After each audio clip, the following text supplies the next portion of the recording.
ሰላም ውድ የቻናሌ ተከታታዮች እንደምን አላችሁ? ደህና ናችሁ ወይ? እኔ ከእግዚአብሔር ይመስገን ሰላም ነኝ። ዛሬ ደግሞ መጥቻለሁ ማለት ነው። በምን እንደመጣሁ እንዴት ናችሁልኝ? ደህና ናችሁልኝ ወይ? እኔ ጋር አለሁላችሁ ሰላም ነኝ። ዛሬ ደግሞ ለየት ያለ ፕሮግራም ይዤ መጥቻለሁ። እሱም ላይክ፣ ሼር፣ ሰብስክራይብ በማድረግ ቤተሰብ እንድትሆኑ እየጠራሁ ማለት ነው። ሶ ለምንድን ነው ዛሬ አጭር ባለች ትረካ ላይ መጥቻለሁ።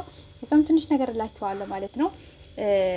ከአማሪካ ላይ ከምትሰሙ ፌስቡክ ላይ ወይም አይቻችሁ ትሆናላችሁ።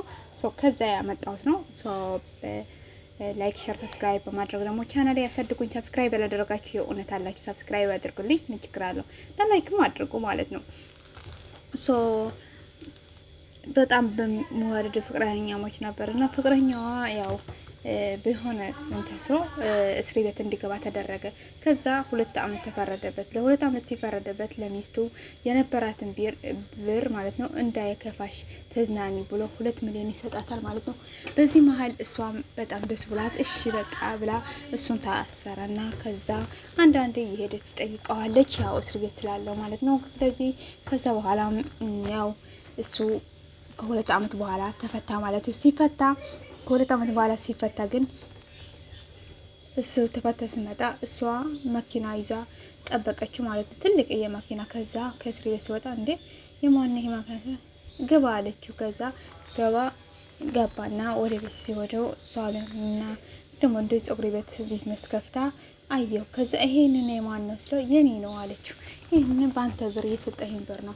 ስለዚህ አንተ 2 ሚሊዮን በሰጠኝ እኔ 6 ይሄን ብላ ሰጠች ብሩን። ከዛ ተገረመ። ቢዝነሶችም አያቸውና በጣም አደነቃት። አንዳንድ ሴቶች እንዴት ነን ያብስ ሴት ምን ሆነ ብለው በጣም አነጋጋሪ ሆኖ ነበር ፌስቡክ ላይ ማለት ነው። እናንተስ በምን ትገልጣላችሁ? እስኪ እናንተ እንደዚህ አይነት ብር ቢሰጣች ምን እንዳደርጉ ነበረ? እንጃ ያው አንዳንዴ በጣም ይከብዳል አይደለም? ለመዝናናት ብሎ የሰጣችሁ ፍቅረኛችሁ ምን ታደርጉ ነበር? እስኪ በእናንተ በኩል ማለት ነው። ሶ እኔ ግን ያው በሰራሁበት ኑሮ ያው እሰራበት ነበረ ብዬ አስባለሁ። ወይ የሆነ ቤት ገዛለሁ ወይ ደግሞ የሆነ ቢዝነስ ከፍታለሁ ማለት እንደሷ ማለት ነው። የእናንተ ኮሜንትስ ምን ይሆን? እስኪ አብረን እናያለን ማለት ነው። የእናንተ ኮሜንት ደግሞ አያለሁ ማለት ነውና ባይዘወይ ገንዘብ እንዳያስከው ነው።